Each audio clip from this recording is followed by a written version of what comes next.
From buying your first box of miniatures and paints to being a gentleman or lady on the gaming table, we have you covered.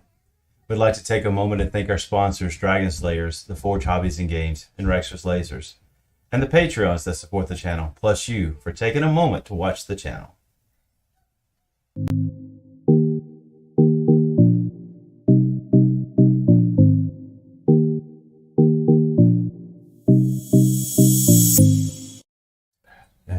Hello, everybody. I don't know what just happened. Oh, I do know what just happened. That's all right. It's a ding, ding, ding.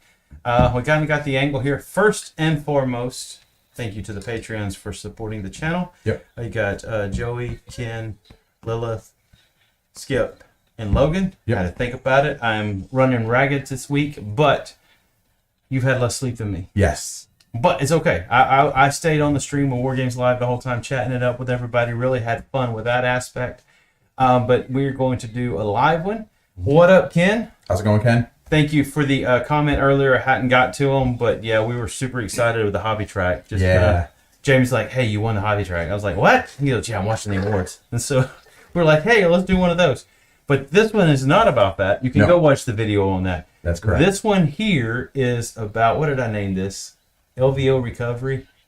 Did the Leagues of Votan make a splash? Yes. Well, yes. Probably just a small one, if I'm honest. Small one. You know, they're small guys. Like, you can't expect much. They're squats? Yeah, they are squats. But yeah, no, like we had a really, really good time. One of my favorite things about going to an event like LVO is just the fact that I get to see a lot of people that I can't see throughout the year because we live here, there, and everywhere. But what was really cool this year was I got to rub elbows with some of my favorite content creators. I got an opportunity to talk to Duncan Rhodes, which was phenomenal. Cool. Yeah, it was great. I kind of gushed a little bit, I'm not gonna lie. I actually bought his paint line through Kickstarter when it came out. Yeah. Not through Kickstarter. Yeah. I got it after that. But I still got it. And I was just really excited that he was there so I could tell him how much I really enjoyed using his paints. And that I was so excited, I also joined his Wave 2 Kickstarter. So I'm getting the 60 additional colors that are coming out. Oh, and where's that Kickstarter going? It just started, so it's available. I'll have to look that up. You'll have to get that. After we get off, I have to look at that because I actually haven't painted with any of them. But apparently I like to collect paints like I like to collect Dark Eldar. And Ken, I will say, it is a new intro. We got a chance to take and do that. So I appreciate everyone actually liking it. We really wanted to make sure we did right with some different things changing and happening. We won't be able to, it's hard. We just want to get a real good one, a real clean one. So I'm mad at it because I say layers instead of layer. And but you know what? I have to live with it because it was only about 13 takes. Yeah. I think we spent almost an hour just doing the 2.5 minute intro. Yes, it was which is hilarious. But we had fun with it, and I've got it done. If we ever get a second music part and change it out, it's all I can break it down and do that. Yeah. What up, Mark? You're not really late. We just kind of got started. We just got started. It's 7 o'clock, so at 5 o'clock we release. I'll kind of go back to it. 5 o'clock we did release a video that I did on the hobby track for ITC. Jamie hit me up last night and says, "Hey, you know you won?" And I said, "No, I did not know I won for Harlequins." So best in faction for Harlequins ITC hobby track.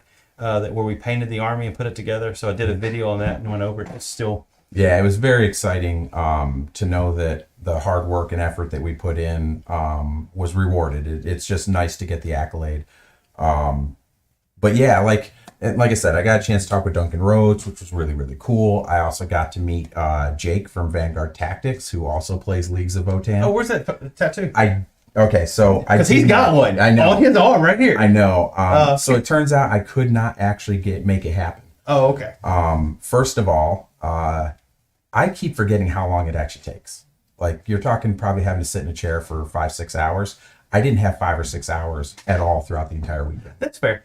So what we have done though is we've contacted a local shop here. I've got a consultation on Friday. Jimbo? No, it's so my wife has some tattoos that she had done here in town. Okay. And so she has an artist that she really likes. So we're going to go see them. I'm going to explain to him what I want, show him some stuff, and then he's going to do some sketches for me, and then we're going to kind of figure it out.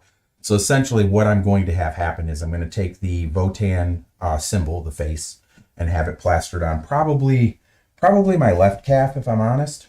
And then I'm also going to have the Ymir Conglomerate logo Oh, you placed. doubling down. Yeah, I'm going to have him somehow combine the two into one. Nice. Okay. So- I mean, doubling down on staying with that Yeah. that faction. Huh? Exactly. I Yeah. like it. So that's a plan there. But it was really cool. And I got to see some other people I haven't seen in many, many years. And it was just a really, really good experience. I played 6 great games with 6 new people I've never met before. Oh, no pairings with anybody Yeah. locally. No. That's awesome. Yeah, so it was really cool. I played against 2 guys who came over from England. I played a guy from Utah. They also have a YouTube and a Twitch channel. Oh, cool. Barely Battle Ready. Yeah. I would ask you guys if you want to check out their stuff. They're really cool guys. They do a lot of 40K content as well. And it was just nice talking with some content creators. And unfortunately, that was a game that I lost. But it was a wonderful experience. Mark says it sounds like a cool tat, and both of them say congrats on the hobby tracks. Yeah, the hobby track thing was super exciting. I was very, very pleased. I was actually very surprised. I didn't know that it was a thing. I knew they did the hobby track, and I think I'm somewhere in the top 20. Yeah, as far as the full thing. Yeah, the full thing. But the faction breakdown, I didn't know that was a thing. And so now I have another goal for this coming season. Oh, you're gonna take that Votan and try to win Votan best. Oh yeah, we're going all in on the Votan this year. Mark says he's already following the BBR. Awesome, excellent. So then you have seen some of their content. And that's exciting because it was really nice to have a chat with them and talk with them about it. It was just neat to get some other perspective on content creation. It was really good. The guys were great. I got to meet all of the guys on the channel, which was even better. They were part of the Lightly Salted Okay. Yep. team, I think is what it was. Yes. Oh no, maybe not. No, that was no. No, that was. It was I them. think Yes, it was them. Yeah. Yes, it was them. I'm trying to remember. Like it all runs together in a blur after a while. But yes, they were all part of the Lightly Salted team too, and they had a huge presence. I mean, I think they had like 15 or 16 guys there representing their team, which was really neat. Yeah, because what's his name from here that lives up there now is on that team. Yeah, so it was really cool. Like I said, the experience. Part of the reason I go to this one especially is for the experience. I am not good enough of a player to be considered even thinking about making it to the finals. So I was going in hoping to go 500, and just as it would stand out, I was 3-3. So over the course of 4 LVOs, I am 24-24, perfectly average. There you go. So, but yeah, it was really nice. My first game on Friday was against Nassim. I'm not even going to try to pronounce his last name. Before you get into it, Sure. you start, but I'm going to throw it out there. Any questions for any? Oh, yeah. Just from the experience, any Yeah. question? Because I haven't got to go, but I guarantee you I'll be there next year. I've already got the okay from the wife. Nice. So we will be going. So I I will be forward to there going again. that. So Jamie will be there. Actually, since I'm going, it's funny. All my friends here is like, if you're going, we're going to go. So I'm actually going to have a crew going with me. So that's pretty exciting too. But any questions as far as the event? I know Ken, I know Mark. Both of them were in the chat with me. So greatly appreciated y'all being in Joe's chat with me as we were there. But any questions from y'all as far as experience-wise, thoughts or so forth, throw it up and Jamie will answer it. But I'll let him kind of get going through his games. Yeah, so my very first game. Oh, did some pop in there? Oh, nope. Ken just says he's got to go. Catch it on the VOD, Ken. We greatly appreciate you. Not a problem. So my very first game was against Nassim. I'm not going to try to pronounce his last name because I will just butcher it. I think it might. I'm not even going to try. Okay. But he was over from the War Masters team from the UK, and he was actually there to try to win the LVO. And he ended up finishing 9th overall out of 962 participants. So what you're saying is you got curb stomped by the Yes. So I lost that game 94-33. I had not a model on the board at the end of turn 3. But Nassim was a wonderful opponent. He was super helpful, very knowledgeable about the game. It was actually a very good experience. A lot of times when you lose a game that poorly, it kind of leaves a sour taste in your mouth. And this was not the case. He was a wonderful guy. He brought a list that was there to try to win the tournament. I did not. And it showed. Plus, I was very sloppy. I thought I was tightening up things, and it turned out I wasn't, and he was able to exploit some of that, which was great because actually it helped me for the rest of day one to actually have the experience I had, which was wonderful. Sweet, Mark. Mark says he's going to try to go to LVO next year. Awesome. Yeah, you should. I'm telling you, it is a great event. FLG puts on fantastic events, and as a culminating event of the year, LVO is the cherry on top. I enjoyed it. Like I said, this is my fourth one. I've enjoyed every single one I've gone to, and I'm looking forward to every single one I continue to go to. If I can only make a single out-of-town event, that would be the one. Luckily, that's not the case, but if it ever becomes the case, that will be the one I guarantee to go to. I anticipate over 1,000 people this next year. Yeah, just based on how good it was this year. So at 962, it is the largest single player event ever in the history of Warhammer 40,000. And it like by a large margin. So, there's some other super majors out there in some other countries, but they don't even light a candle in comparison. But it's really cool. Like I said, he was with Team War Masters. He finished 6-0 and 9th overall. So he actually made it to the shadow round. So for those of you who may not be aware, because there are so many players, there always ends up being more than just 8 people at 6-0 by the end of the 6th round. But only 8 people can move forward to the finals.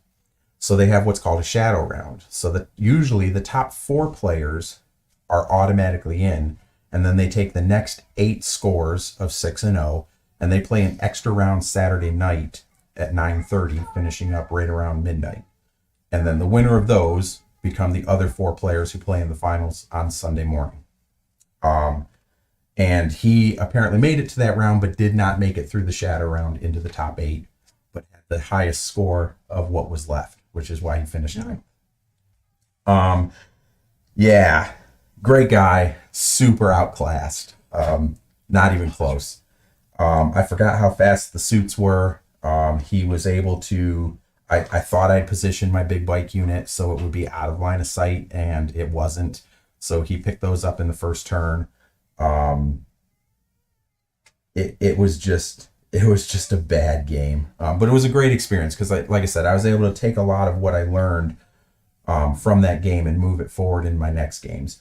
But yeah, I mean, secondaries, what did you take? I took Ancestors Are Watching and I scored 2 points. I took Banners, which I scored 3 points, and I took Lake Claim, which obviously I scored 0 on because I had no models left. He took No Prisoners, Banners, and Decisive Action. He maxed out both Banners, Decisive Action, and I only gave up 12 points for No Prisoners, so he maxed that out too because he killed everything. What about who went first?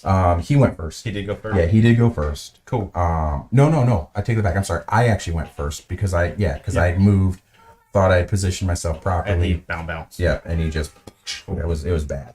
But like I said, it ended up being 94-33. So I started off the day 0-1. But like I said, I wasn't displeased. I played against a really good player. He's one of the top guys in the ITC scoring. So like this guy knew what he was doing. Yeah. And it showed.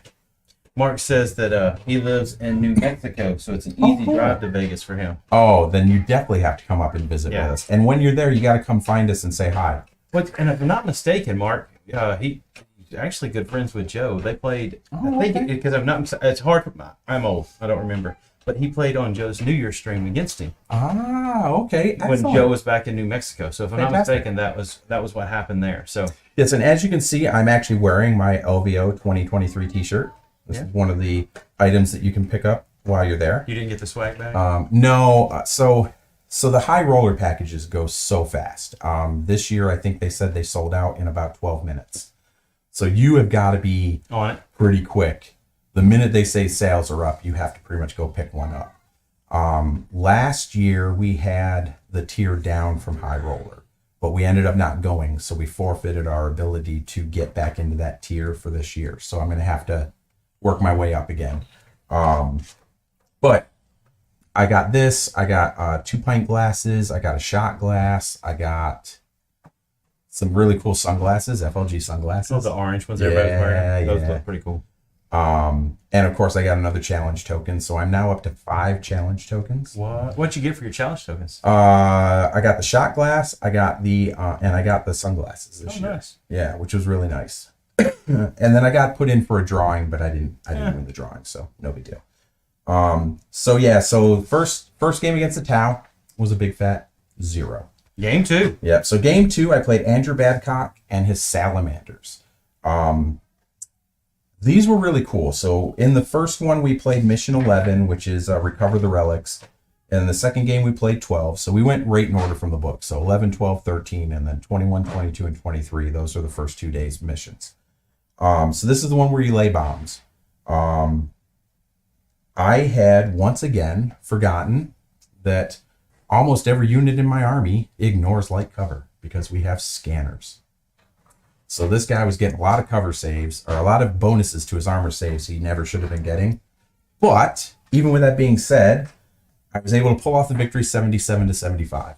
No, 2-point win. Yeah, 2-point win. So in this game, I took no prisoners. Now, I didn't take Ancestors or Watching because Marines are actually hard to kill completely. And in the end, I had a lot of judgment tokens on the board at the end of that game, which would have just tanked that score. So going no prisoners actually ended up netting me more points than if I'd taken Ancestors or Watching. So that's one of the reasons I didn't take it. But I did take Assassinate because he had 5 characters. And I took Lay Claim. Now, a lot of people will tell you that Lay Claim is a terrible secondary for the Votan. And I'm here to tell you it's a good one. It's not a great one, but it is a good one if you play and build your list towards it, which I have. So I have a lot of units that are designed to go forward, and some of them are survivable enough that they should be there by the end of the game. In this one, I was able to score 7 points for no prisoners, 13 points for Assassinate, which is pretty good. That was 4 characters and the Warlord. And I got all 15 points for Lay Claim. Because you got all 3 of them. Yes. Did he have any models? He did have models left, but they were far enough back that they weren't able to challenge me from taking those objectives. Nice. But like I said, another great guy. He took Prometheum Creed, which is a Salamander special one, which he maxed out. He took R&D, which he only scored 4 because he never actually got out of his half of the board. He didn't have speed that much. Yep. And I was able to... We played in the middle of the table for most of the game, which is where I'm strong. And so he was never able to get behind me, and then I just screened very, very well. So even though he did have the ability to pick up some models and redeploy them, he was never able to redeploy them into my side of the table to get the R&D points. Nice. And then he took Engage, which once again, he could only get 6 points on because I kept him in his half of the table. So although he outscored me 40-32 in primary, I made up the difference in secondaries. Yeah. Nice. Yeah, his army was super cool, very thematic. I mean, he had flamers, he had melta-weapons. Like I said, he outpaced me in primary, but because I was able to deny him some of the secondary points, especially with R&D and Engage, I was able to outpace him in secondary to catch up. In the last turn, so this is where, this just goes to show you, all of the practice came in aces for me. In the last turn, he left an apothecary in combat with a unit of my berserkers in the middle of the board. So he had bottom of the turn. I got to swing first, so I killed the apothecary, which scored me 3 points. I was able to consolidate and then move forward to jump onto 2 Lay Claim objectives with that unit to help me gain my 15 points. Nice. Yeah, so I was able to score an extra 13 points at the end of the game to overcome him by 2 points. Wow, simply because he left that guy in combat. If he had fallen back, nothing I could have done. I think I did have 1 command point, so I might have been able to heroically he had intervene. bottom of turn. So you didn't get to do anything. Oh, wow. Yeah, and I was still able to score 15 points, even though I had Lay Flame. So, wow. So 77-75.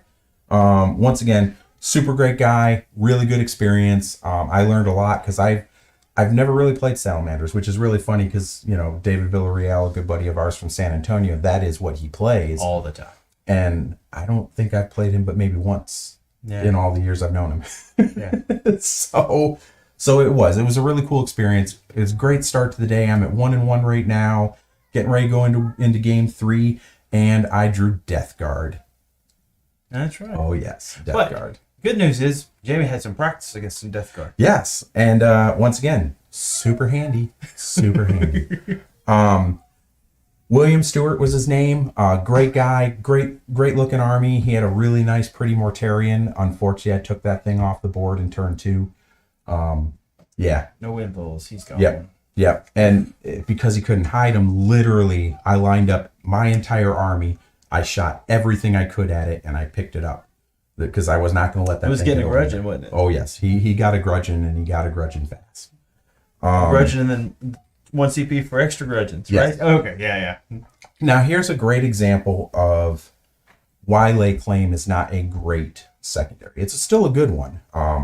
So I took Ancestors Are Watching. I scored 12, but I lost a point. So actually I scored 13, but I still had a Judgment Token on the board, which takes a point away, which brought me back down to 12. I got 9 points for Prospects. So I took the Prospect one. That's where I get on an objective with a unit. I do an action. You dig it up, see if you find some gold. And it's worth 3 points when I complete the action, but on a 5 or a 6, it becomes 4 points, right? Yeah, no, it becomes wealthy, and then if I can hold it at the end of the game, it's worth 3. I did 3 of the 4 objectives. None of them were wealthy, but 9 points. That's what I thought I was going to score on it anyway. And I only scored 5 points on Lay Claim, and that's because by the end of the game, I had 1 Berserk alive. I had my Call alive. I had a Sagittar alive. And that was it. So, and all he had alive were 2 Plague Zombies, the Plague Caster, and 1 other character, the Tallyman. Oh wow, y'all went. Oh, and a Flesh Mower. Y'all went ham on each other. Oh, yeah. So he had the big Charybdis drop pod. Dropped that in, dropped out 4 Death Shroud Terminators. So they were right on me turn 1. Yeah. But he failed to charge with the Death Shroud. Made the charge with the Charybdis, but not the Death Shroud. So I killed all but 1 of the Death Shroud, and then he basically hit it.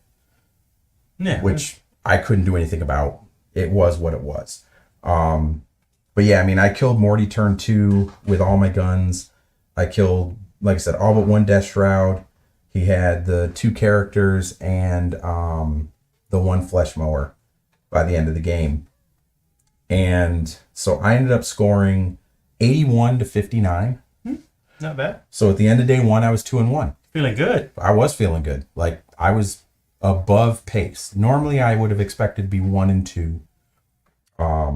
Because either I win my first game and then I get punched in the face, and then it just comes down to whether I get a good matchup or not. In this case, I got punched in the face game 1, and then I got 2 really good matchups. Yeah. Space Marines for me is pretty open and shut. I know what I can do and I know what I can't. Day 2. Before you get day 2, though, Yes. where'd you eat day 1? So day 1, what do we have? Where did we go? I don't know. I gotta think about that. I wasn't there. We went to. Oh, I don't remember. It must have not been there. Oh no! Yes, I do. Yes, I do. I have to remember. It was my anniversary day. So I took my wife to Lowry's, the Prime Rib, which is one of the oldest restaurants in Las Vegas. They basically cart around prime rib on this giant cart, cut it for you, and serve it to you right off the spit. Nice. Really nice place, really good food, wonderful experience. It was very nice, very nice. I set you up for that every time. You you did, go yeah. there. I was like, how am I not? Ooh, yeah. But it was a really, really good experience. We enjoyed it thoroughly. Day 2's was not as exciting, which I will explain at the end. So Morning. Yep. Get up. Come in Saturday morning. My wife is playing in the friendly, so I get her over there, get her set up, and then I move over into my hall so I can start my day 2. And I got Grey Knights, and I played a guy named Gareth Chambers. Now what? Hold on. Yep. Before you get going, Okay. because I want to preface this. Sure. Before you even go into it, Yes. because I get the message. I'm sitting there Saturday morning. I got Grey Knight. Mm-hmm. So for those that don't know, Jamie's last year army Was Grey Knights. Was what? Grey Knights. I just want you to say it one time. Yeah, it was Grey Knights. Great. Yeah. He knows that army through and through, back and forth. That's all he played until he went to get his Votan ready. Pretty much. And So how did this go? well, so and then the gentleman I was playing runs all of the super majors in the UK. That's what he does. So London Grand Tournament, Oh, nice. Nottingham Open, all of these super majors that they run, he's the tournament organizer for all those events. They run 13 of them throughout the year. And it was just really cool to talk to him and kind of bend his ear a little bit because, you know, we run our own event. Yeah, it was really cool. And the guy was very knowledgeable. He understood his army, played it a lot differently than I ever played mine. And I understand why he was successful with it, whereas I may not have been, because we value different units differently. But it was really cool. I ended up losing this one 80-72, and I had a chance. I was in it, and I just ran out of juice. Like literally, I just ran out of juice. So he had a big paladin bomb, 10 models, got them into the center. So this was mission 21, Abandoned Sanctuaries.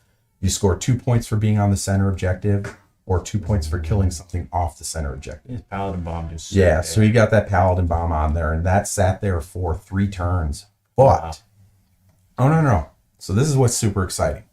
First turn, how many paladins do you think I killed? You should have killed 2 or 3. I killed 3. I mean, no involves, so forth, my ranges. And I heard another one. Unfortunately, Apothecary healed one and brought one back. Guess how many I killed in turn 2? Should have done the same. 3 and hurt one. Because you hadn't lost anything, because a paladin bomb can't shoot you. Well, actually, that's not true. Oh. I killed 5. He had 2 left. 2, that's correct. I actually went all in. I said, all right, this is the turn. I'm going to try to take these guys out. Here's where I made my fatal flaw. And this is what ended up costing me the game. I then made an 8-inch charge with my Hearthguard into the 2 remaining paladin. How many wounds do you think I did? 0. That is correct. Not a 1. And then in his next psychic phase, he picked up the Hearthguard. Because he ran double librarians with the epitome. He came out, he purifying flamed me twice. He vortex doomed me. Yeah, and he smote me. So when our practice games, that's the one thing I never did, but we did talk about it. Your fear of, we knew speed, because I do speed all day long. Yeah. But your mortal wound, you're like, I have nothing against I have nothing against mortal wounds. What do I do? And that was the perfect opportunity. Now, afterwards, having a chance to sit back and look at it, had I been a little more patient and just let those paladins sit there, I think I win the game. Because what he ended up doing was he pulled the paladins back and then he hit them the rest of the game. So already I was going to lose some points from ancestors because I was never going to get to them. You didn't put 3 tokens on. Oh yeah, they had 3 tokens on them almost immediately. And then, like I said, it was so hard. But I, at the same point, kept him from scoring max points on teleport assault because he couldn't guarantee a kill every single turn. Now I gave up a couple cheap ones at the end, which got him to 12, but I kept him from getting 15. Yeah, that's good. And the only reason he got the 12 at the end was because I had no choice. Like I was come towards turn 4 and 5, I was doing everything I could to just throw wounds out there to try to score some points because I knew I was behind, but I was finding a way to come back. But he made me take assassination because he didn't really give up anything else, and I could not do lay claim in that mission because I just knew there was no way I was going to be able to get on those. I knew I was going to have anything left to get on those, which was a good call. I scored 6 on assassination, and I failed a charge in the bottom of the turn to get to the apothecary to try to get 3 more. Okay. But I mean, I did max out ancestors though. Okay. So what's really interesting, and I'm sure there's going to be some people who might watch this and say that we did this wrong, but we were both in agreement that this has to be how it works. That you go above it and then come down? Well, only because I did not get to those points until the last turn.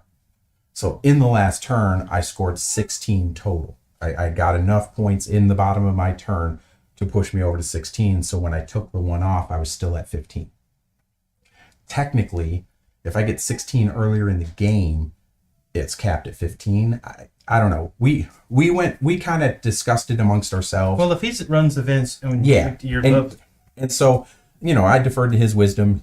He runs some pretty big events, and he thinks also that that's the way it should work, because that's how math works. You add up all your pluses, take away all your negatives, and then you get your finish. Yeah. Right? And in every other interaction in this game, that's how that works. The difference is that there's only one other instance where you can lose points. Yeah. And that's from the home objective. Yeah, the home objective one. Yep. So cool. So how did it end? So I finished 15 there. I got 15 on of horror, obviously, because I killed a bunch of Grey Knights. 6 on assassination. He got 15 for purifying ritual. Nothing I could do to stop it. Fair. 12 points on teleport assault, but he only got 8 points on no prisoners. He did outpace me in primary. He got 45. I only got 22, 32, 36. So I was down 9 points there. And he did just eke me out, and that's how he ended up with an 8-point victory. But so 80 to 72? Yes, 80 to 72. It was a great game. I was in it the whole way. It was close. I just ran out of gas. And man, killing Grey Knights is not easy. I was going to say, now you're 2-2, but before we go to the next one, so it's one of those. Mark says he plays Grey Knights also. Oh, nice. But if I'm not mistaken, he didn't play Grey Knights on the thing because he also plays Blood Angels. So while we continue your third game, fifth game. Jesus, I can't count. I know. Math's hard in this game. It is. Fifth game, I'd like for him to let me know what his thoughts are going forward if Blood Angels winning the event made him happy or sad as we move into arcs. But he can write that in chat when you go into your fifth game. That's what I'm saying. Yeah. So in my fifth game, I played Brady Roberts. This is where I played the guys from Barely Battle Ready. Oh, okay. He ran Harlequins. Oh, sad panda here. Now, again, this gentleman has played Harlequins how much? Because wait, they won. Yeah. So we play it all the time. Oh yeah. He knows how. But there's a unit in that army that we own that I painted that we never use. I can't roll the dice to make it work. No, I agree. But this guy had 2 of them. He had 2 Death Jesters. And I, since having never actually played against a Death Jester, did not realize they had the sniper keyword. So guess what he did in the very first turn of that game? What was that? He killed my call, which at that point made... Oh, you're playing what mission? Oh, I know. So first off, no judgment tokens. So the only way judgment tokens are getting out there is if he does an action, he kills something, or if he's on an objective at the end of his turn. So I'm very limited in how I can get those tokens out now going forward. And then on top of that, we were playing conversion, which means that because my warlord died in the first turn, I got no CP for the rest of the game. So I had 4 CP to play the entirety of the game with, and I had to really, really use them wisely. No rerolls, right? Yeah, no rerolls.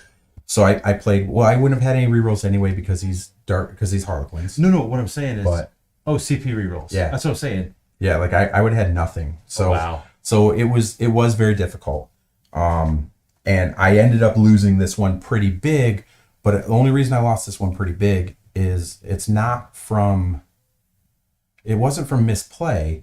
I just needed a couple of things to go my way, and it would have been a completely different game. So, for example, he ran 2 Death Jesters and 2 Shadow Seers. And he did have the Blitz guy. Solitaire, thank you. The Solitaire charged into a unit of 10 Earthkin, which are my troops, and killed 2. Nope, that's fair. We've seen it happen. We know how that... So then I backed out of that combat, and I shot that guy dead. So that guy did... We've done that before, right? Yep, here. 2 models worth of damage for his points, and then I picked him up off the board, which was pretty awesome. Made me feel good. Maybe give you a little more victory after you done that call. Yes. Now, and I did kill one of the Death Jesters, but not both. How'd you get one? Did you know how many boats? He did. But, I mean, I killed the boats. They got to get out on the board, and then what happens? He didn't know how to hide? Well, no, he didn't have a choice. Like, so when I got to the one, he put him up in a building, which was smart, but I just shot at him. Yeah. He's right there. It's not like he couldn't put him in a position where I couldn't see him, so he put him in the best position he could, so he could still use him if I didn't kill him. I got you. But I killed him. But this was the only game the Hearthguard did anything in, and going forward, the Hearthguard are out. They're terrible. It's the worst unit in the book, which breaks my heart because they're my favorite models. It was the first unit I painted in this army, and I will never use them again. They're going to sit on the shelf and collect dust until either A, they drop by about 10 points a model, or B, they find some way to make them halfway decent. Because once again, I played 6 games. This is the only game that did anything? And I never once got more than 5 mortal wounds out of those guys with full rerolls in the first turn of every game except this one. Holy smokes. But what they did do for me, and that's why I said this is the one game they came in clutch. They were awesome. So I can't say that they were completely worthless, but I teleported over outside of his home objective, shot the unit of warriors that were on it. The troops. Yep. Ah. And then he wasn't controlling his objective, so he was -1 victory point, which was great. Because he's got to go back and get that. Right. Then in the next turn, he shot me. I still survived. I stepped on it. Now I control it. So in that turn, I actually scored 0 on my primary because he got over to my objective. And had more models on it than I did at the start of my turn. Of course, I remedied that before the end of that turn. By the end of that turn, I had killed all of the troops that were on there, and then I held his, which scored me 4 points. Yeah. So I ended up with 4 points out of the primary that turn, simply because I was able to get onto there. Unfortunately, I then charged. He brought a Shadow Seer back. I charged that Shadow Seer with 2 of them, and I sat in combat with that Shadow Seer for 2 turns without killing it. And then he finally killed me. He's a hard model to kill. With a -1 to wound, he I is know. a hard model to kill. I don't use him like that if I ever bring one. That's not the one that kills me the most. So his Warlord was the other Shadow Seer. That guy got 3 Judgment tokens on him because he was doing the Vice. No. Oh, the action. Yes. Oh, the The action. psychic I got action you. one where, so on the first turn, he's got to roll, I think it's like a 3+. Yeah. Then if he does it the next turn, it's a 4+. Oh, and it he has was to be doing on the a one different unit. basically 18 inches different unit. Yeah, I got you. So he got 3 tokens on him Pretty easy, quick. right? I counted. I sent 32 shots at him over the course of 2.5 turns. And that guy lived with 1 wound by the end of the game. Wow. Because he also had the Warlord trait that allows him to turn any dice roll to a 6. Oh, yeah. So I had a couple opportunities where I had gotten him. He turned that to a 6, and he stayed alive. Got him again, 6, stayed alive. And the worst part was that was 4 points for me, but also it ended up costing me because I gave up 15, 9, and then 14 in the last turn on the primary because I couldn't kill that one model. Because he was just stacking up points. Literally, I mean, I did everything I could. I threw the kitchen sink at that model, and I couldn't kill it. It just was, it was hilarious. Wow. I had a railgun from one squad that I shot 4 straight turns, hit my target, rolled a 1 to wound. Didn't have any command points, so I couldn't reroll it. Because my call was dead. Yeah, it was tough. So in that one I took Ancestors again, scored 11 points, had a token at the end of the game. So, I'm sorry, I scored 12 points, had 2 tokens at the end of the game, so I ended up with 10. 6 on Assassinate, and only 5 for Lay Claim, and that was literally because all I had left was, I had a few Berserks, I had my Forge Master who failed a charge because he had 1 command point at the end of the game, because what I wanted to do was, I had set up a 6-inch Is he charge. playing light? Yeah. So he bounced away. Yeah, so I had a 6-inch charge. If he hadn't had that Warlord trait, he would have had to use that command point to re-roll that dice. If he does that, he doesn't have the command point necessary to fall back 6 inches, which made me need a 12-inch Let's charge. be honest. If you killed the Warlord early, he doesn't have the CP because he doesn't gain it. That's true. Like, there's all kinds of things there. So when he did that, because essentially I make a 6-inch charge with that unit, it got me not just on the objective, but also on the Lay Claim objective because he had overlapped him. And because it's a 5 model unit, I could have been on both. Would have changed the whole complexity of the game. I'm not saying I would have won, but it would have been much closer. So needless to say, I am now 0-2 to start day 2. But what is that score that way? 96-61 is what it ended up. 61. Yeah. And most of that was just because he scored a boatload of points at the end of the game that I couldn't deny. Cool. I took Ancestors, Assassinate and Lay Claim. I scored 10, 6, and 5. He took Deadly Performance, which he only scored 12. Oh. He took the Weave Vial, which is that one. He did get 15 on that. And Behind Enemy Lines, he only got 14 because he couldn't get over there at the end of the game because I just didn't let him. Yeah, no. I mean, you know how to fight. I mean, you fought him enough. You know how to kind of deal with it. So yeah, I did as much as I could. But I did put on here. At this point, I'm now 5 games in. Hearthguards suck. Yeah. Oh yeah. He literally with 2 exclamation points. 2 exclamation. Like I said, this is the only game they did anything in, and really all they did for me was score 4 points simply because they survived for an extra turn. What did he end up with primary? 20, 29, 31, 46. So he had 45. So even with the -1 you lost earlier, it didn't even matter. I was just wondering out of curiosity. Yeah, he ended up with 46, which gives him a 45. I actually got him to -1 twice. Oh wow! So it wasn't just one turn. Like I did that to him twice. And then, like I said, but I was only able to score 30. Cool. So I was 15 points down there. Yeah. But a lot of that also was simply because I just couldn't kill those. I had 2 models. Like I killed the Shadow Seer there a turn or 2 earlier, and I'm scoring 12 points. Yeah. Plus the 4 points, plus whatever. But it just wasn't meant to be. I just couldn't kill the characters. I tried. Well, you get into game 6. Yep. So now you said you were 2 and 3. Yeah, I'm 2 and 3 now. And it was looking pretty bleak. But I wasn't upset. I just want to say what Mark. So Mark says that he was happy about Blood Angels winning because it's his first army. We were excited too. Actually, it was nice to see a Space Marine variant at the top. And listen, people can say what they want. Jack Harpster is a wonderful player. He is very good at the game, and he took an army list that he had great understanding with, played it perfectly, absolutely perfectly, and went through 10 games to get to where he was.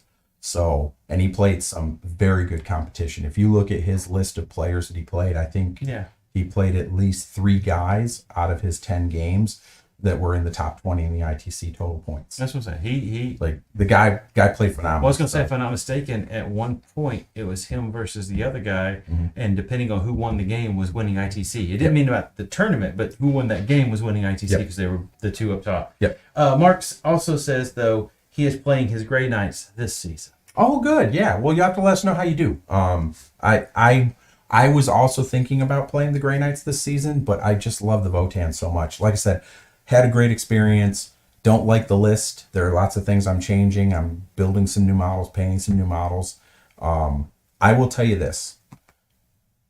Votann troops are great. They're the best models in their list. They are so survivable, and they throw out so much damage that people just don't think about. And they do it cheap enough that they're worth taking. Yeah. And they're OBSEC. Like, honestly, my 10 models in those units are almost better than my 20 wounds in my 6-man bike unit. They may not be as fast, but they stay on the board a lot longer. No, I've ran into that every time we go to kill them. It's like, well, there's the Smed pack, and then we're going to do this, and then I'm going to get D3. Like they are really, really, especially in that conglomerate. Yep. Yeah, they're super really survivable. All right, so we're getting into game. All right, 6. so we're going into game 6, right? Had a few beers now. Yep, I'm actually pretty pleased. My wife has finished her games. She was 0-2 in the friendly. Her first game, she didn't have a very good experience, but her second game was with a really nice guy who was very, very helpful. Because my wife's not super competitive. She's only played about 30 games total in her existence. She enjoys it, but she's just not super competitive, which is why she wanted to play in the friendly. And like I said, she had such a good experience in that second game that it made her want to come back on Sunday. And cool. It was 2-2? great. Was it 2-2? Yes, so she played 2 on Saturday, 2 on Sunday. Cool. So I pulled Yunari, which is another fast army. And if you've watched any of the series on the road to LVO, you'll find out that fast armies are my downfall. I don't perform well against them. because they're fast. I mean, they get me hemmed in, and then once I'm hemmed in, there's only so much movement I can do. But Nathan would have been proud. This was probably the most brilliant game of 40K I've ever played in my entire life. Because for the first time ever, I played as coy and patiently as I ever have. You have to against that. Yeah. And so, even though I do not have it, I've got the model from somebody. If he would remember to bring it, I would have had it now. Because I want to mess around with it. So Jamie hadn't got to play it, but the fun fact is when we're not on stream and we're talking, we're always talking lists and stuff. Oh, yeah. And so I've been telling him, hey, the Incarn, this is the things I would do with it. And I've been giving him thoughts. So he already knew going in. Yeah. All right, I knew what the Incarn could do, and I knew what the strengths were and what the weaknesses were. So in this game, I took Ancestors, I took Lay Claim, and I took Banners. My opponent took Psychic Interrogation, because he had like 4 Psychers, took Behind Enemy Lines. Wait, Interrogation? Mm-hmm. You got one call. I have 2 characters, but you're correct. Okay. And he took R&D. Okay. So, just to give you an idea, he scored 45 points in the primary. Nothing I could do. That was going to happen. And I only scored 30 points in the primary. So I was 15 points down. Oh, this is our favorite game. You're playing 4 secondaries to his 1. Yep. I like it. So I knew going in that I was going to be down on the primary. I lost my call turn 2 in this game. Yeah, I remember you telling me, and I'm like, how in the Sniper world? rifles. So once again, the Shroud, he had 2 units of Shroud Runners. I had hidden myself in the first turn, but I forgot how fast those things were. He moves 14 pregame and then another 14 inches, so he was able to get the angle. And of course, he only has 3 sniper shots, did 1 mortal wound, which no big deal. I've got 5 wounds. I failed 3 saves. 3 out of 3. Out of 3 plus, for goodness sakes. So I had 1 wound left at the end of turn 1. So I know he's dead. So I move him out because I don't care at this point. I got a couple of tokens out because he could see a few things. But, I mean, I knew I was going to lose him. So I played knowing that that was going to happen. This is the most points I have ever scored in turn 5 in any game I've ever played. Just hands down. And it was just absolutely insane. So he got Psychic Interrogation off once. Well, if he kills your call, he should have never got the other guy. Well, I had to move him up 1 turn. Okay. Because, so here's what he had. And this is what made me play so coy. So he had 6 D cannons. So for anyone who doesn't know, D cannons don't need line of sight. They're insanely strong. It's like strength 10. They're like minus 5. Still have the penalties and stuff. Yeah. But because -5, it doesn't matter. Right. You get +1. But -5, do you care if you're -4? Yeah, like, no. No. It's still a minus. But they only have an effective range of 30 inches. They have a 6-inch move, and they have a 24-inch range. So for the first 2 turns, I stayed well out of that range. I got a few kills, scored a few points, gave up a bunch of primary. I mean, I gave up 8 in the first turn, 12 in the second turn, 8 in the third turn, and he scored 26 in the final turn, but only got credit for 17 because he maxed 45. So the question I have for you is Sure. when you were killing those units, and because I didn't get to watch the game, so Yep. I'm kind of playing this out. In those few kills you did he ever utilize any of those to jump? No, so here's why. No, he did not. And that's because I was so effective with my shooting. Okay. So the first turn, it was the Cloud Runners. I killed them with the first unit I shot. All 3 models, dead off the board. So if he jumps over there, I had the entirety of the rest of my army to shoot at the Incarn. Nice. So he chose not to. Second turn, same thing. Killed the 3 bikes with 1 unit. The rest of my army would have killed the Incarn. And he did. I mean, he thought about it, and he's like, no, it's if I put him up here, you're going to blow him up. And I'm like, yes, I am. I'm going to take every gun I have. I'm going to shoot every gun I can, and I'm going to pick that model up. Because he only has like 9 wounds. It's not like he's... It's 9 wounds. It's half damage. Yeah. But the trick is if it lives, it's bad for you. But if it dies, it's really bad for him because that's a lot of points that just... And he loses all his threat. Exactly. So yeah. And then other times too, where I was killing stuff was so far away that it didn't benefit him to jump there because he wasn't going to be able to get to anything. He couldn't move far enough. Yeah. So because I was like, One of the units was a unit of Rangers that he had on the board, and I shot from 28 inches away. Okay. So if he jumps him over there, he's still 28 inches away from me. He can't get to me the next turn. So his in-car never left his backfield, but his D cannons also did not. He made one fatal error. He put them inside of a piece of terrain. They're not infantry. Oh, so they have to move out and around. So, and I basically told him, he goes, you're not coming in any closer. I said, nope. I said, I know what their effective range is. I'm just outside of it. So I forced him to take a turn and move them. So in turn 4, he moves them. So he only got to shoot one turn with each unit. Now, here's where there was a little bit of contention. He has an ability that basically gives him an Auspex scan. But the Farseer has to be within 18 inches of the unit that's going to utilize it. And I was watching his movement closely. He did not move his Farseer when he moved the D cannons. And so he moved them out of range. So I knew in my next turn I was going to be able to teleport over there safely and get shots at these guys and possibly even charge them to take one of those units off the board before they could do any damage. And he got a little upset. He's like, well, I should have been within 18 inches. I said, but you're not, because you never moved him. Like, it's not that you mismoved him. You didn't move him at all. And then you moved the unit farther away from him. Well, I meant to. If he had moved the model and he fell a millimeter short, I would have given it to him. Or if he goes, because that was his intent. Or I'm going to make sure he's within 18. Yeah, exactly. But always say what you're doing. Yes. So because I play by intent. I'm not super competitive, but he specifically, and I asked him too, because there were a few other instances in the game where we went back for stuff that were forgotten.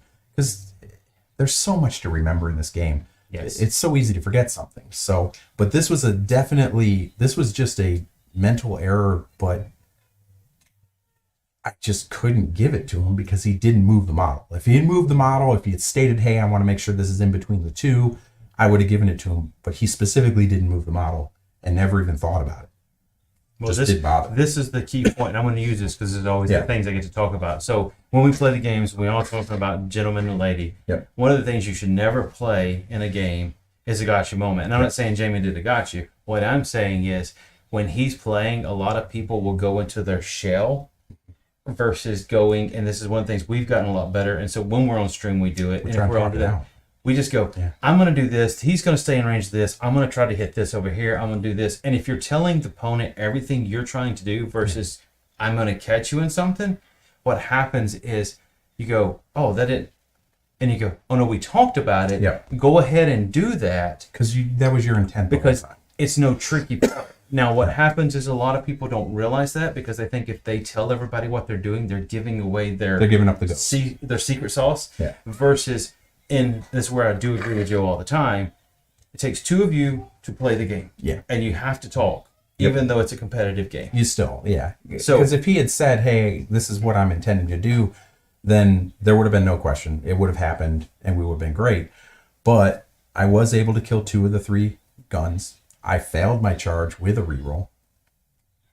So there was 1 guard left. So there was 1 gun left. And as Mark says, it's never a perfect game of 40K. No, there's not. That's why you have to talk it. Exactly. So, but this is the thing that was even more devastating for him than the mistake.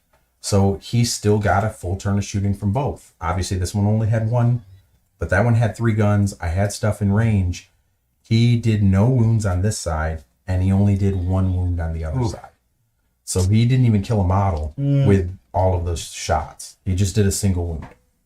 Part of it was bad dice on his part. Some of it was a little good dice on my part because he shot into a unit of berserks. I made, there was one instance, I think he did 4 damage, rolled D6, rolled a 4, and I rolled 4 5s and 6s. Wow. So it happens. And when that happened, I can't do nothing about it.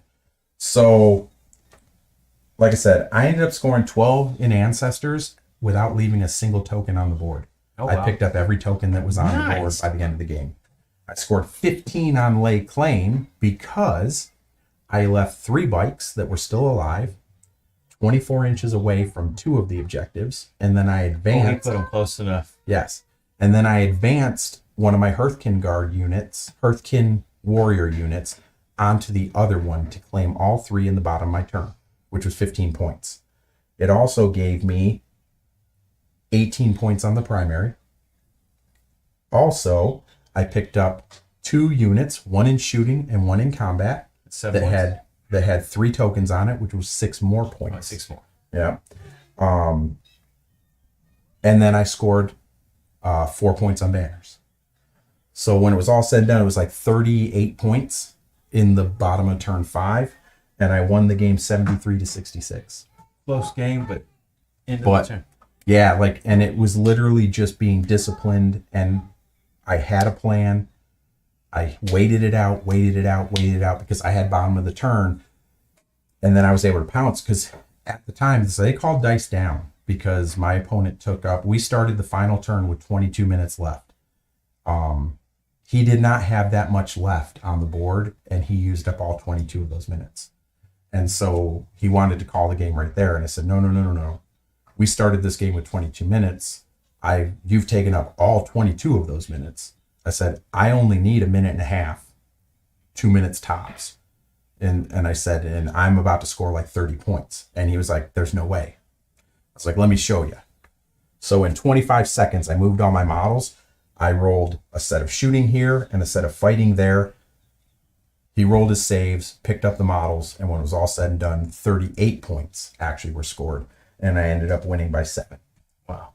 So you didn't even need the 6 points from those killing. no, You could have won by 1 point, just been like, in movement, 15 seconds. but I wanted to be sure because that was because part you hadn't done the math in your head. Yeah, because that was part of the plan, and I didn't know.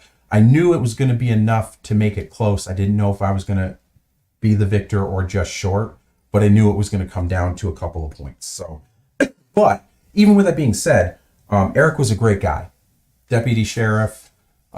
We talked throughout the game about all sorts of different things. He really was.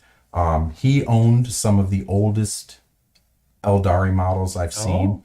Are you sure they're old? Because they ain't had a new model in a no, while. no. Oh, these are old? No. These were old. Like, and he told me, he's been playing the game for like 20 some odd years. And I was telling him, yeah, I've been playing for almost 30. I said, I even worked for Games Workshop for 15 years. He goes, oh, wow. So like I said, super nice guy. It was another great opponent. But yeah, so I finished day 2, 1 and 2, finished the whole thing 3 and 3. Not disappointed at all. I was a couple of bad decisions away from 4 and 2 this year, which would have put me at 1 game over 500 over the course of 4 LVOs. But being perfectly 500, 24 and 24 over 4 LVOs is really good. And as Mark said, that's a huge point swing in the end. It was huge. I mean, I outscored him by 20 points in the final turn, which is pretty much what did it for me. But yeah, like it was tough. Like I've told, if you've watched any of the battle reports, there's always a moment in every game I play where I orc out. This was the first game where I played probably as perfect as I could have, knowing what I had to do. Like I knew I had to be patient. I knew I couldn't overcommit. And I knew I had to be very, very careful how I killed stuff because I couldn't let that incarn get over to me. And like I said, I did all my damage in turn 5. Almost half of my scoring came in turn 5. Actually, it did. It was over half my scoring came in turn 5. 73 if you got 30. Yeah. So, and I decided that that's how I was going to have to play the game to win it because he was faster than me. He had more combat than I did. He ran scorpions. He ran banshees. Like I said, those D cannons were super scary, but I basically took them out of the game. Like I said, you got 1 turn of shooting out of them. Yeah. That was it. So all in all, what was your thoughts? I was very happy. List wise, there are some things I've already decided I'm going to change. Like I said, the Hearthguard are terrible. They're just awful. They don't do the damage everyone says they can. I don't care who you talk to. You can do all the math hammer you want. I've rolled the dice in 24 games now, and I've never gotten more than 5. Sorry, I got 6 mortal wounds once without rerolls. Yeah. As a matter of fact, in one of my games, I re-rolled all of those shots and I got 1 mortal wound. That's right, 1/6 out of 21 attempts with full rerolls. So I rolled 21 dice, got a 6. Rolled 20 dice, no more 6s. Like, sorry, I don't care what anyone says. Yes, and I know that could be just bad dice, but in my games, they've never performed even half of what their points are worth. And what I can get for those points, so much more valuable. Just so much more valuable. So like I said, I was super happy. Ended the day 3-3. It was a great experience. Like I said, I got to play 6 great guys, 6 armies I'd never really seen. Even the Grey Knight game was interesting because his composition was much different than I like to play my Grey Knights. You run dreads. Yeah, He didn't run any. He didn't run a single one, not one. He had Drago, he had an apothecary, he had 2 librarians, and then he had 1 strike squad. All the rest were, he had the 10-man paladin, and then he had 25 interceptors. Yeah, 25 of the jump pack guys.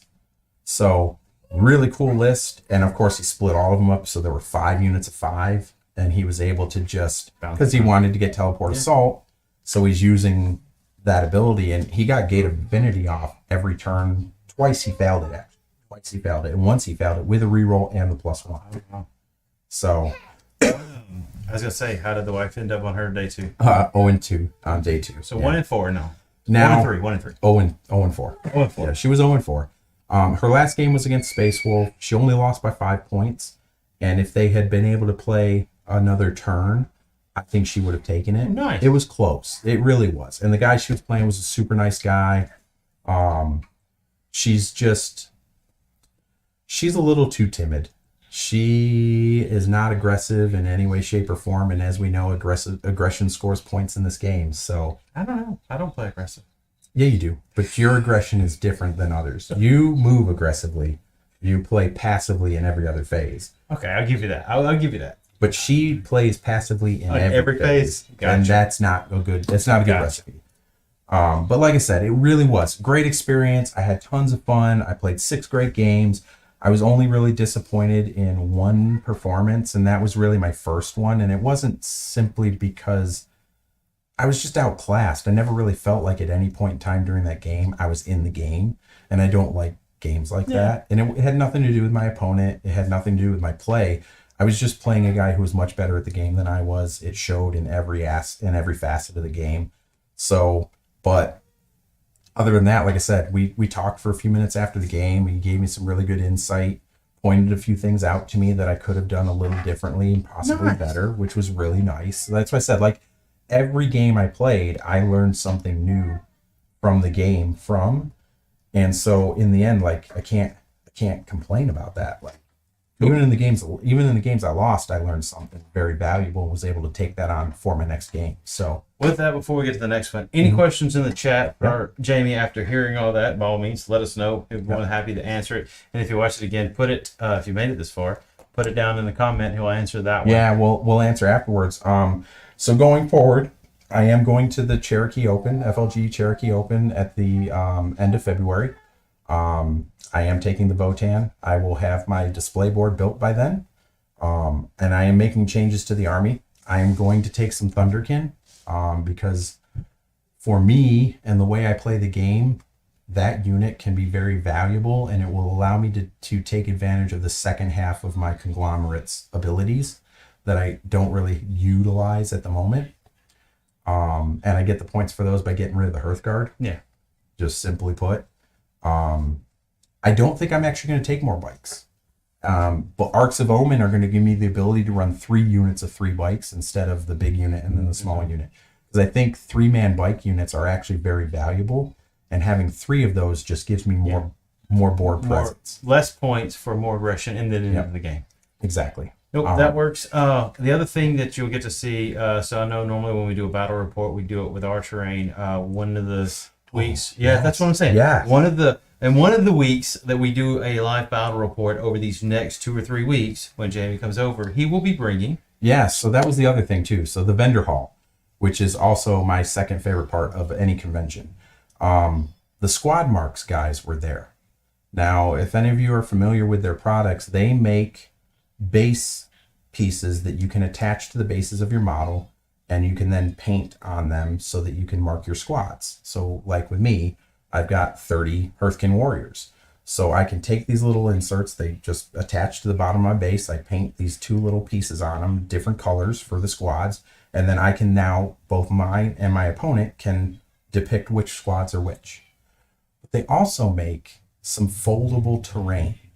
And this stuff is great. It's very heavy cardstock. It's magnetic. So when it pieces together, the magnets hold it in place. The buildings have floors, and then they have these little rubber tabs that you set to them to help them hold them in place. So the magnets hold them together. The tabs keep you from pushing them down. And then when you're done, everything folds into a box Don't pick that. about this by this. Oh, wow. And it's all super high detailed. The color of the models are really cool. So I bought their base set, and then I bought their Cathedral expansion.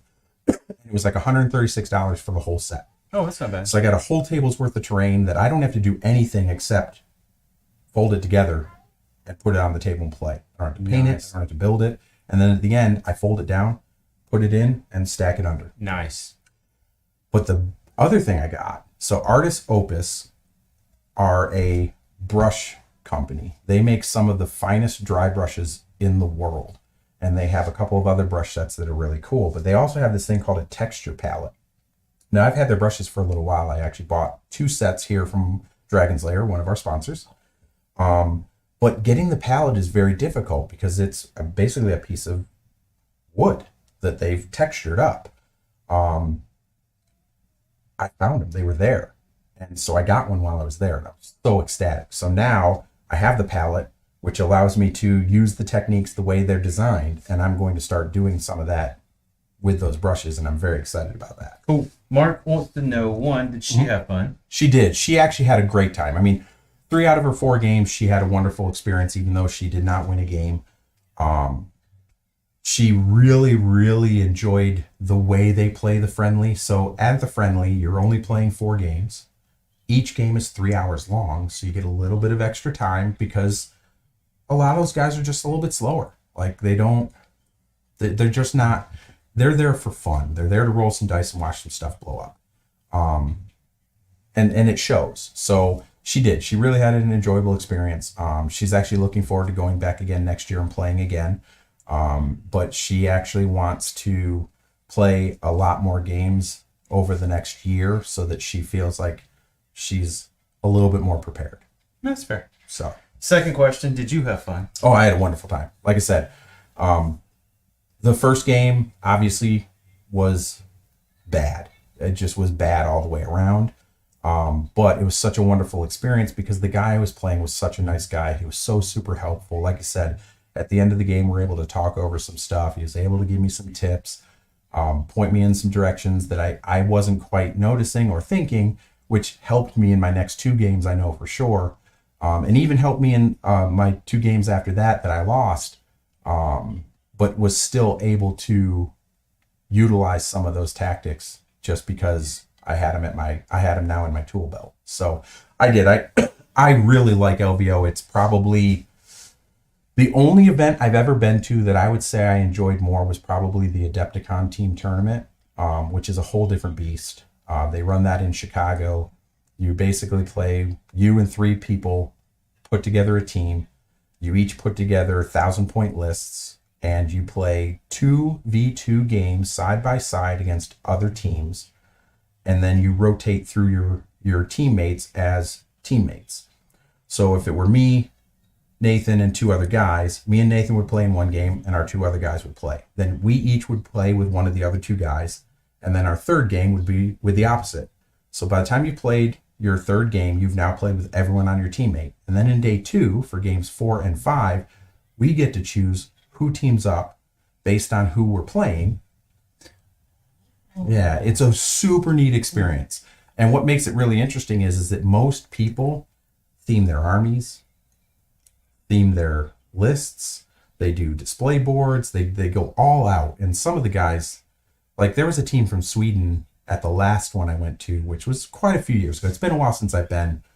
It's hard for me to get out there because of work and stuff. So, but they did a Space Wolf army, and they built a Space Hulk. And inside the Space Hulk were a bunch of Tyranid models.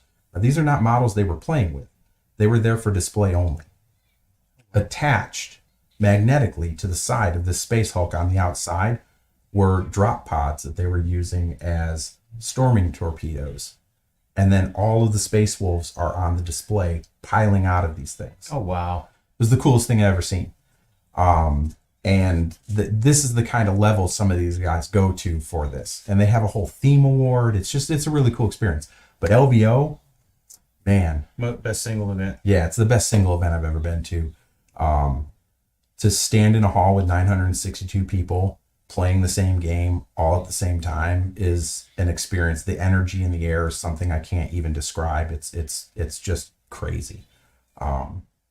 That's cool. Yeah, I mean, they had 4 streaming tables going on all at the same time because you had AOS playing in there too. They had 2 tables streaming that. You had Joe War Games Live. You had FLG doing their own stream. Well, what you don't know, and I don't know if they were streaming because I didn't get a chance to go look at them, but I think Spain, and I want to say maybe Mexico, I don't know for sure.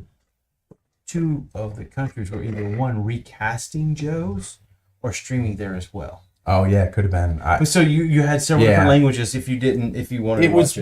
It was really impressive. And that was the other thing too. So there were 8 international teams that I know of. You had Vanguard Tactics from the UK, War Masters from the UK. There was Team Iceland, Team New Zealand, Team Australia. There's a Swedish team.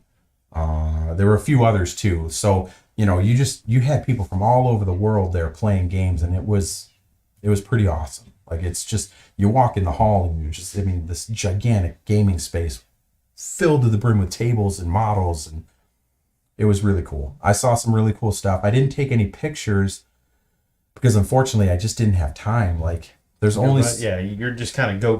Yeah, like there's only so much time in between rounds. There's only so much time in between things. Like when it was time to go to lunch, like we had to go to lunch because if you didn't eat, you didn't get to eat again until... Yeah, because even though you had breaks, there wasn't big breaks. Yeah. And I'm pretty sure it wasn't like you could walk around the corner as a hot dog stand. You had to probably hike it. And I've heard, many times if you got done early, you went ahead and hit the buffet. Otherwise, it was backed up. Exactly. So, it was cool. And the second night, we went to Guy Fieri's taco stand in the Rio hotel and was not impressed. Okay. It took us an hour to get our food, and we ordered tacos and a hamburger. Yeah. Mark says that he has the squad marks. He uses squad marks. Yeah.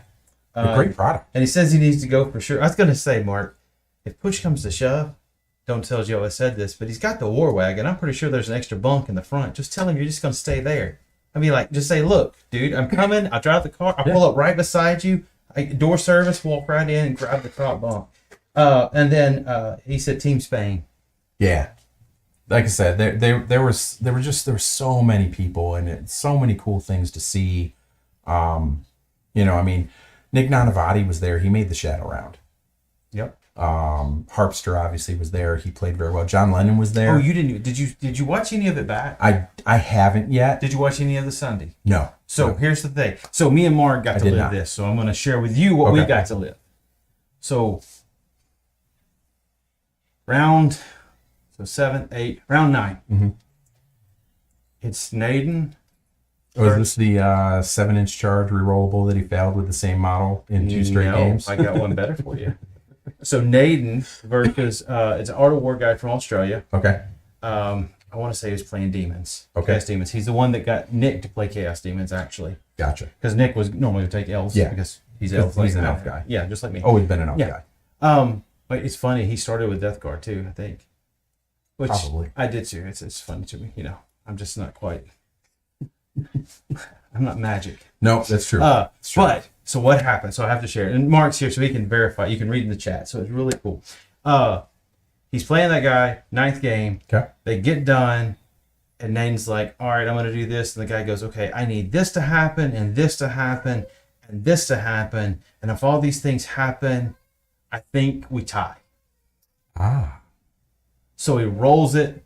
He doesn't quite get it. He misses winning by 1 point, or tying by 1 point. So Naden gets it by 1, I think.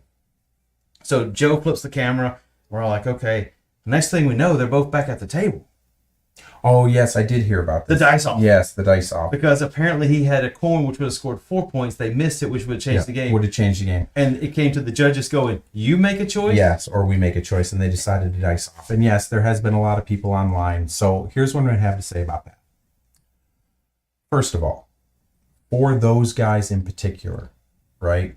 That was game 10. Solely. No, that was game 9. No, that was game 10. Because both of those guys played in the shadow round. So 7, 8, 9. No. So they finished game 6. Yep.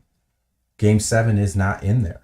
There is no game 7. I know, but then game 8. I'm sorry. There is no shadow round game Right, so listed. 7, 8, So- 9. That's the 9th game.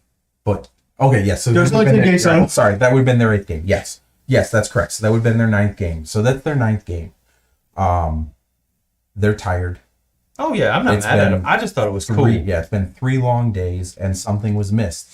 The problem is, and this is why they diced it off, because they're both in the right. Not having that knowledge, that's the reason that Naden played the turns the way he did, right? But at the same time, that's also why Solly played the turns the way he did. So if you then give him those 4 points, it changes how each player would have played.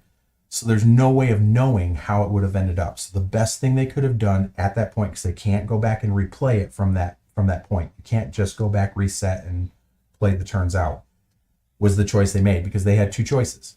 Either they decide or they let the judges decide. And you never want that taken out of your ability. You know, even if it's a dice off, you still are affecting that. You don't want a judge to come in and just say, okay, you're now the winner because we think that's what it should have happened.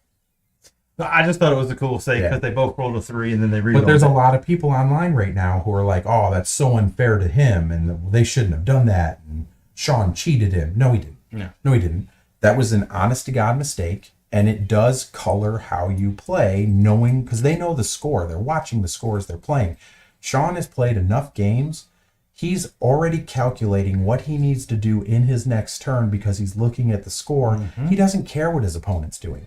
He's figuring out how many more points do I need to score to possibly win this game, and how do I achieve that while his opponent is moving.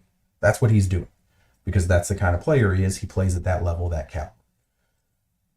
If he knew that he was down a couple points, it would have totally changed how he would have played those turns, and he would have done other things to try to make up the difference. Now, at the same time, would all those things happen?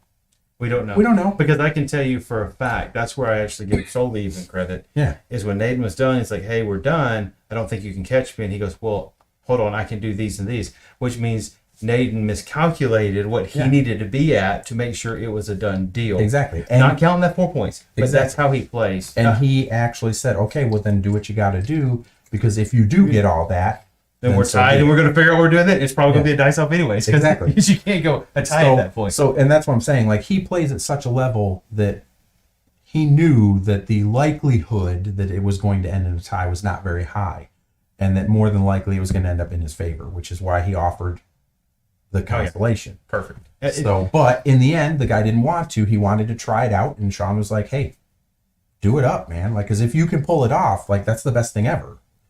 Unfortunately, he didn't. But after having what happened, then it was epic. Like I said, and then hearing Joe roll in the box like they were cleaning dice. Yeah. It was like, let's clean this out so this can happen. It was really cool because people that weren't in that day, because I know people were doing the RTTs and all that, didn't get to really see that unless they're watching stream, which was really cool. So again, another. And I was busy helping my wife keep scoring her games, so that I didn't get a chance to see. And then when she was done, we went to a Brazilian steakhouse and had a wonderful dinner. Made up for the taco night. Yeah, which made up for the taco night. So that's how that happened. Well, cool. Well, what we're going to do is getting that time of the evening. Yep. If you've made it this far, as normal, greatly appreciate every minute, every second counts for supporting and growing the community. Exactly. Like, share it out to folks. Just tell people, hey, go hit that button. They can watch what they want, not what they want. I just want to be able to grow the channel with that. That's the best way to do it. And otherwise, we've got, so tomorrow is going to be another Crusade boarding book. Thursday's a Crusade boarding book. Saturday's a Crusade boarding book. They're about 3 a week. and then we're splitting some live stuff in between that. We got some other stuff. We actually, in the next 2 weeks, so we've got the tournament coming up. Yep. So we've got to prep for that. We've Yep. got to get some stuff painted, trophies done, Yep. getting all the finalizations organized there. But what we were going to try to do in the next 2 weeks is we're going to do a 24-hour paint stream. Yes. And what's really going to be cool with it is because of me just kind of really dedicating to the stream, hoping the channel does grow, I have turned another room in this house into a stream room. Yep. And I have 2 paint stations. So it won't be me and Jamie sitting here painting. It will literally be us at 2 different paint stations with both cameras showing the room, both cameras on us, and we're both going to try to do 24 hours. So I've got a lot of models I need to check up on. He's going to do some other stuff. And we're just going to do a 24-hour paint stream. I'm not going to say what paint we're going to use because I got some Pro Acryl. I got some dust, 2 thin coats. Yep. I've got some Army Painter speed paints. I got GW paints. Jamie will bring his box of goodies he likes to use. Yep. And so we're just going to have fun with that. Yeah, I think I'm gonna do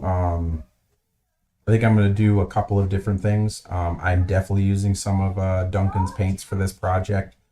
But I'm still in the thought process of how I'm gonna paint what I'm gonna paint. I don't want to give it away yet. But it'll be very interesting. I am painting 2,000 points. So it will be a fully functional army when it's all said and done. And we're going to see if I can get it done in 24 hours. I don't know if I can commit for that, but I will try because, so with that, I'm going to use all the techniques you taught me. There you go. There you go. It's all learnable stuff. Yes. All learnable. But we'll have that, have a good time. We'll probably have food brought in. I'll bring it up. Like I said, I don't know how people do the 24 hours. It's going to be rough because I am old. The tips of the beard show it. You're just starting to get there. You might catch up to me in age eventually. But with that said, we'll take and try to make sure we run nonstop. Coffee pot will be running. Yep. Food will be delivered, and we'll take and get that done. But yeah, I think one of those where me and him's talked about it. We've been wanting to do it, and it's just timing with everything going on has allowed us to before the event. So we're going to try to get that done for y'all. Yep. So hopefully you can tune in for that. When it does, once we get that date announced, I will make a post in the community on the chat just so everybody knows, hey, this is coming. Yeah, I think there's one more Oh, thing. one more thing? Mark says, thank you guys. Having a blast watching you guys. Mark, we Awesome. appreciate you staying with us just watching. I mean, Yeah, we appreciate the time. And yeah, like I said, I want to try and get in a couple more games. For those of you who don't know, I'm actually moving from the state of Texas at the end of February. I'm taking a new job in Jersey. So we are going to be doing some things to allow the ability to continue doing some streaming content while I'm up there. And then I'll be down every year, at least twice a year for both of our events. And yeah, so I definitely want to do, so I have a couple of programs that I'm trying to work out from a hobby standpoint that I can do regularly. Gaming wise, I don't know how much gaming I'll be able to do on stream, but we might be able to figure something out there too. Ooh, that's going to be good on up here. Sorry. I am so sorry. That's like everybody. a log. Yep. Sorry about that. It just a little tickle. Yeah. But yes, so that's why I said I'll end up still doing a lot of the crusade, the books, and doing those videos as far as the 15, 20 minutes. What we're working on is getting Jamie where he's doing 30-minute to an hour hobby videos. Yep. They'll go up, and then we will have some of the others in the community coming over so we can do live streams as far as gaming and so forth. And then we may be able to do some live streaming between the two of us. We're on the computer like some of the others do. We are trying to figure it all out from technology standpoint. But we're not going away. We are here to stay. We've dedicated to this. We have got our wives to okay us in doing this. So it is something that, again, as I've said on many times on Joe kind of got me inspired. Like, you know what? I can do this. I'll make it work. So we will take and continue along and see where it ends up. It's at the end of the day, as I say, I got a 5-year-old. That's one that keeps going, wanting a huggy. 10, 15 years from now, she's got videos of me when I was younger. So that, to me, that's the coolest thing is she will always have an access to go watch her dad, no matter what happens to me down the road. So for me, that is one of the reasons I do it. It is a game that I am fully passionate about. I love not just 40K. I love all tabletop games. If you notice, I always have something somewhere somehow. Sure. We even to the point we are going to be streaming Blood Bowl the weekend after. Yeah. While you're in Cherokee, Yeah, I'll be while I'm in streaming- Cherokee, he'll I'm be going to be streaming streaming Blood Bowl Yep. for an entire 2 days. So there's a Blood Bowl tournament in Houston. So with that, again, everybody that stayed, watched, greatly appreciate it. Greatly appreciate you tuning in. Like, subscribe, share it out. Yep. If you feel you want to do more, we do have a link for the Patreon in the bottom. You don't have to. Your time is something you don't get back. So we appreciate that. Yep. And we will see you Next time. next time. Yeah, Yeah. I don't know exactly the day. Y'all have a good one.